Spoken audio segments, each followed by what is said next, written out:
नमस्कार। आप देख रहे हैं अपना चैनल न्यूज सच तक और मैं हूं सोनेलाल।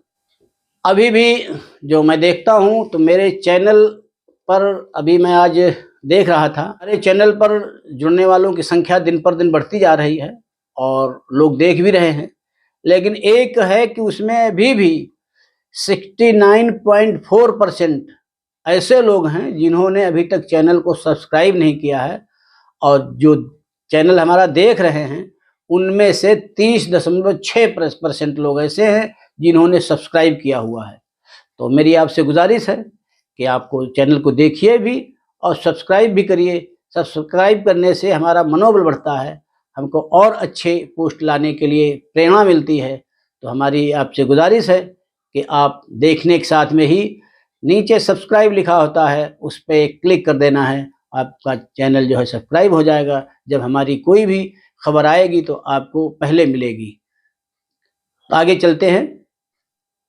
आज एक ऐसे मक्कार व्यक्ति के बारे में चर्चा करने जा रहा हूं जिसका न तो कोई वजूद था, न तो है और आगे भी नहीं रहेगा। वो है बांग्लादेश का मुख्य सलाहकार मोहम्मद यूनुस। मतलब आप कटोरा लेकर के कहीं जाओ, कुछ भी करो, उसके सामने उल्टे टंग जाओ, वो तो ठीक है। लेकिन अगर आप वहां जा करके जो कोई मतलब की बात नहीं है, जिसका कोई तुम्हारे कटोरेपन से वास्ता नहीं है, उसकी चर्चा करना उसके पागलपन को दर्शाता है। बांग्लादेश का जो मुख्य सलाहकार, जो खुद को इस समय प्रधानमंत्री मान रहा है, वैसे जब वहाँ के आंदोलन ने उसको जो पद सौंपा था तो ये अपेक्षा की गई थी कि वो जल्दी वहाँ पर चुनाव कराएगा और चुनाव कराने के बाद में वहाँ लोकतंत्र की स्थापना करेगा। लेकिन उसको कुर्सी का चस्का ऐसा लग गया है कि अब वो सब भूल भाल करके और अपनी कुर्सी बची रहे इसी जुगाड़ में लगा रहता है। तो कटोरा लेकर के इस समय गया था चीन में, और चीन में जा करके उसने वहाँ पर $2.1 बिलियन का निवेश का वादा उसने लिया है। वहाँ से चीन ने वादा किया है कि हम तुमको इतना देंगे, लेकिन कब देंगे, क्या देंगे, कैसे देंगे, इसका अभी तक कोई खास डाटा सामने नहीं आया है। लेकिन वहाँ जा कर के उसने भारत के खिलाफ जिस प्रकार से जहर बोना शुरू कर दिया, उससे उसकी बदनीयती के बारे में पता चलता है, और उस तुच्छ और ओछापन है दिमाग का, वो भी सबके सामने आ गया है। वो कभी पाकिस्तान से गलबहियाँ करता है, कभी अमेरिका से करता है। हालांकि अमेरिका में ट्रंप प्रशासन के बाद में उसकी गलबहियाँ कम हुई हैं, क्योंकि ट्रंप ने जो बाइडेन की अपेक्षा इसको महत्व देना कम कर दिया है, क्योंकि ये जो बाइडेन की ही पैदाइश थी। जो बाइडेन की सरकार जो थी वो वहाँ से खालिदा जिया को हटाना चाहती थी, और वहाँ पर जब उसने विद्रोह करवाया, विद्रोह कराने के बाद में ये वहाँ का सर्वे सर्वा बन बैठा है। तो सही बात है, अगर तुमको चीन के सामने सजदा करना है, जिनपिंग के सामने नाचना है, नाचते रहो। लेकिन पूर्वोत्तर के 7 राज्यों का, जिन्हें 7 सिस्टर भी कहा जाता है, उनका वहाँ जिक्र करने की क्या जरूरत थी। और जिक्र करने के बारे में भी कहता है कि इन राज्यों के पास समुंदर नहीं है, इसलिए चीन यहाँ निवेश कर सकता है हमारे यहाँ, और हमारे यहाँ चीन निवेश करके भारी मुनाफा कमा सकता है। अरे भीख मांगना है तो मांगो, लेकिन इसमें भारत का नाम घसीटने की जरूरत क्या थी। जिनपिंग को भी मालूम है कि किसकी सीमाएं कहाँ से लगती हैं, ये बताने की आवश्यकता नहीं है। और वैसे भी यूनुस जो बोल रहा है वो माना यह जा रहा है कि चीन के कहने पर उसने ये बयान दिया है, ताकि पूर्वोत्तर के जो राज्य हैं वहां पर तनाव की स्थिति हो। भारत ने यूनुस के इस बयान को वापस लेने के लिए कहा है, और सूत्रों ने कहा है कि भारत ने उनसे कहा है कि भारत के पास अपने सभी राज्यों की जरूरतें पूरी करने की उसके पास पूरी तैयारी है, और उसके पास ऐसा नहीं है। भारत के पास बहुत लंबी समुद्री सीमा है, और जो तुम्हारी सीमा है उस पर भी भारत के साथ कानूनी समझौते हैं जिनका तुम्हें पालन करना ही पड़ेगा।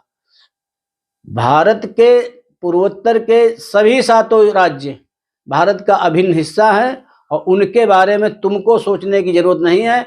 हमारा देश, हमारी सरकारें वहाँ के राज्यों के बारे में अच्छी तरीके से जानती हैं, इसलिए तुमको वहाँ के बारे में कोई भ्रम नहीं रहना चाहिए अपने मन में। अगर भ्रम है तो उसको निकाल दो। लेकिन हमारे यहाँ जो विपक्षी पार्टियां हैं उनको ये देखिए उनकी हालत, उनको यूनुस की इस गंदी हिमाकत के बारे में यूनुस से प्रश्न करना चाहिए था और वो प्रश्न कर रही है भारत सरकार से। अरे भाई, वो बकवास कर रहा है तो उससे आप पूछिए कि वो ऐसे बकवास क्यों कर रहा है, क्योंकि यूनुस को ये पता नहीं है। और तो 7 राज्य हैं, अगर हमारी सीमाएं नहीं है वहां पर तो तुम्हारे साथ जो जुड़े हुए हैं तो उनके साथ भारत का तुम्हारा समझौता है उन राज्यों के लिए समुद्री जो आवाजाही है मुहैया कराना। यूनुस चीन में जाकर के कह रहा है कि ये 7 राज्य जो हैं समुद्र से दूर हैं और हमारे पास समुद्र है, इसलिए आप हमारे क्षेत्र में आपको बहुत अच्छा मौका है, आप हमारे यहाँ सामान बनाइए, अपने व्यापार को बढ़ाइए। अब ऐसी हिमाकत, या इसको हिमाकत कहा जाए या इसका ओछापन कहा जाए या इसकी बददिमागी कही जाए यूनुस की, कि ये सब चीज़ों को कहने की क्या ज़रूरत है, तुम मांगने जाते हो मांगते रहो। इस विषय में जो है प्रधानमंत्री के आर्थिक सलाहकार संजीव सान्याल ने भी सवाल उठाया है कि आखिर यूनुस ने इन 7 राज्यों का जिक्र किया क्यों। चीन के सामने पूरा बांग्लादेश अगर उल्टा भी हो जाता है, उसके सामने सिजदा करता रहता है, उसके हाँ में हाँ मिलाता रहता है तो मिलाता रहे, लेकिन इन राज्यों के बारे में उसको ये बयान देने की जरूरत क्या थी, क्या तुक था। पाकिस्तान के साथ भी इसकी गलबहियां होती रहती हैं, लेकिन पाकिस्तान के दोनों हाथों में कटोरा पहले से ही लगा हुआ है तो वहां से इसको मिल नहीं सकता कुछ। इतना जरूर है कि पाकिस्तान से इसको आतंकवाद अच्छा मिल रहा है और जब से इसकी यूनुस की यहाँ पर सरकार आई हुई है तब से वहाँ पर आईएसआई की गतिविधियां बढ़ गई हैं और दुनिया में सबको मालूम है कि आईएसआई आतंकवादियों का सबसे बड़ा पापा है। आतंकवादियों की कहीं भी दुनिया में घटनाएं होती हैं तो पाकिस्तान का नाम आता है और पाकिस्तान में जो है इसको आतंकवाद को पोषित करने की जिम्मेदारी आईएसआई को दे रखी है वहाँ की सरकार ने। आईएसआई ही उनको ट्रेनिंग देती है, आईएसआई सबको सुविधाएं देती है, तो वो वहाँ से तो उसको आईएसआई जैसी एजेंसियां, आतंकवाद जैसी गतिविधियां उसको मिल रही हैं, वहाँ से तो कुछ मिलने वाला नहीं है। अब चीन में गया है, शायद इसको बांग्लादेश को चीन के बारे में नहीं मालूम है। चीन और अमेरिका दुनिया के ये ऐसे देश हैं, अगर किसी को भी कुछ भी दे रहे हैं तो वो मुफ्त में नहीं देते हैं। ये आपकी धीरे धीरे ऐसी अर्थव्यवस्था को कर देते हैं कि आपकी अर्थव्यवस्था अपने पैरों पर खड़ी नहीं हो सकती। पाकिस्तान का देख लीजिए, पाकिस्तान में जब तक चीन की एंट्री नहीं हुई थी वहाँ इतनी कंगाली नहीं थी, इतनी भुखमरी नहीं थी, इतनी बेरोजगारी नहीं थी, इतनी वहाँ पर अराजकता नहीं थी। लेकिन जब से चीन की एंट्री हुई है, क्योंकि चीन उसको पैसे देता है, उसकी अर्थव्यवस्था को बर्बाद करता है, तो ऐसा ही उसने एक बार श्रीलंका में भी किया। श्रीलंका में भी जब वहाँ पर एक एक दाने के लिए श्रीलंका मोहताज हो गया तो उसने फिर भारत की तरफ अपनी नाक रगड़ी और उसको जो है भारत सरकार ने उसकी लाज बचाई थी। ऐसा ही मालदीव के साथ भी हुआ। मालदीव के भी हो सब ठिकाने आ गए हैं। तो मालदीव ने भी जो है पहले चीन के साथ गाना खूब शुरू किया था, लेकिन चीन ने उसको भी कंगाल कर दिया। वहाँ पर भी जब बुरी हालत हो गई तो उसने भारत के साथ जो अपनी दुश्मनी बना ली थी उस दुश्मनी को फिर ख़त्म किया और अब सामान्य करने के लिए वहाँ की जो रिश्ते हैं भारत के साथ में उनको सामान्य करने के लिए वहाँ सरकारें भी जो है लगी हुई हैं। तो ये अभी बांग्लादेश अब आया हुआ है। म्यांमार में पहले ही हालत ख़राब है। म्यांमार में चीन का भारी दखल है, सीमा लगती हुई है और वो वहाँ से हमारे पूर्वोत्तर राज्यों के लिए भी म्यांमार से भी चीन जो है आतंकवादी गतिविधियाँ संचालित करता रहता है।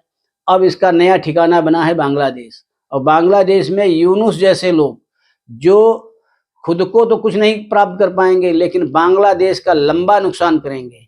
वो कहता है कि 7 स्टेट्स में कुछ है नहीं, तो उसकी चिंता उसको करने की जरूरत नहीं है। वो अपनी अर्थव्यवस्था देखे, अपने देश के बारे में सोचे, अपने लोगों के बारे में सोचे। वहाँ पर जब अल्पसंख्यकों पर इतने हमले हो रहे हैं, उनको बंद कराए, वहाँ पर लोकतंत्र की बहाली कराए। यह यूनुस काम है जिसके लिए यूनुस को लोगों ने वहाँ पर गद्दी पर बैठाया था। वो तो कुछ कर नहीं रहा है। अंड बंड संड जब मन में आता है तो इस प्रकार के बयान देता रहता है, जिससे भारत का जो है जनमानस क्रोधित हो। और उसको ये नहीं मालूम, अगर जनमानस क्रोधित होता है भारत का तो उसको कितनी कीमत चुकानी पड़ सकती है, ये उसको भी पता नहीं है। तो ये जो अभी नई गतिविधि उसने शुरू की है, चीन में जो बयान दिया है, अब शायद वापस आ गया होगा अपने देश बांग्लादेश में। भारत सरकार का अभी भी मानना है कि वो जो है इस पर माफ़ी मांगे और बयान को वापस ले, नहीं तो भारत सरकार अपने हिसाब से काम कर रही है। इसने जो कहा है पूर्वोत्तर में के राज्यों के पास समुद्र नहीं है, उसकी भी व्यवस्था जल्दी ही हो जाएगी। उसको भी पता चल जाएगा कि उसके अगर समुद्र का एक दम्भ भर रहा है कि हमारे पास समुद्र है, तो ऐसा न हो कि उसकी पूरी अर्थव्यवस्था, पूरा बांग्लादेश, पूरी राजनीति उसकी समुद्र में ही समा जाए। तो उसको जो है इस पर जो बयान दिया है माफ़ी मांगे, और जो वहाँ से भाई भीख जहाँ मांगना है भीख मांगता रहे, कोई बात नहीं है, लेकिन ये गलत बयान है उसका, तो हम सब उसकी निंदा करते हैं। तो इस अंक में आज बस इतना ही। अगले अंक में फिर किसी अन्य विषय पर आपके साथ में प्रस्तुत होऊंगा। तब तक आप हमारे चैनल को देखिए, लाइक करिए, शेयर करिए और सब्सक्राइब करिए। धन्यवाद।